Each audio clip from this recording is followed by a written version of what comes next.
ថ្មីនេះសាររដ្ឋអាមេរិកបានបញ្ជូនយន្តហោះទម្លាក់គ្រាប់បែកខ្លាំងបំផុតគឺ B2 Spirit ដែលអាមេរិកធ្លាប់អះអាងថាជាជំរើសចុងក្រោយទៅវាយប្រហារទីតាំងនុយក្លេអ៊ែររបស់អ៊ីរ៉ង់ជាលើកដំបូងនិងបានបង្កការខូចខាតយ៉ាងធ្ងន់ធ្ងរដល់អ៊ីរ៉ង់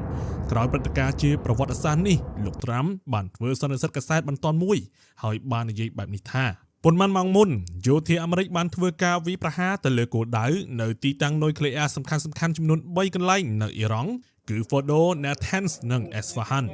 គ្រប់គ្នាបានលើឈ្មោះទីតាំងទាំងនោះជាច្រើនឆ្នាំមកហើយអំឡុងពេលដែលពួកគេសង្ងំកសាងគម្រោងដែលបង្កវិនាសកម្មយ៉ាងធំធេង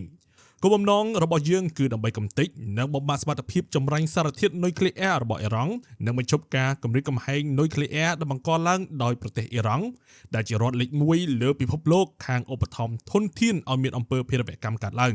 យប់នេះខ្ញុំអាចរាយការណ៍ប្រាប់ពិភពលោកថាការវាយប្រហាររបស់ក្រមយោធា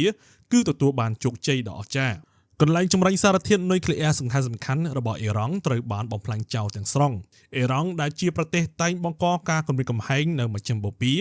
ឡូវនេះត្រូវតែងាកមកកាន់តុចរចាដើម្បីរកសន្តិភាពប្រសិនបើពួកគេមិនធ្វើតាមទេនោះការវាយប្រហារនាពេលខាងមុខគឺកាន់តែធំនិងកាន់តែងាយស្រួលជាងមុន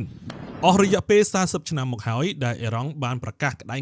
ថាចង់ឲ្យអាមេរិកនិងអ៊ីស្រាអែលវិនាសពួកគេបានសម្លាប់ប្រជាជនយើងដោយប្រើប្រាស់គ្រាប់បែកបង្កប់នៅលើផ្លូវហើយនេះគឺជាជំនាញរបស់ពួកគេ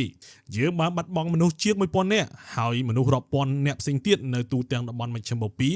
និងជុំវិញពិភពលោកបានបាត់បង់ជីវិតដោយសារតែភាពស្អប់ខ្ពើមរបស់ពួកគេខ្ញុំបានសម្រេចចិត្តជាយូរមកហើយថាខ្ញុំនឹងមិនទុកឲ្យរឿងនេះបន្តទៀតនោះទេ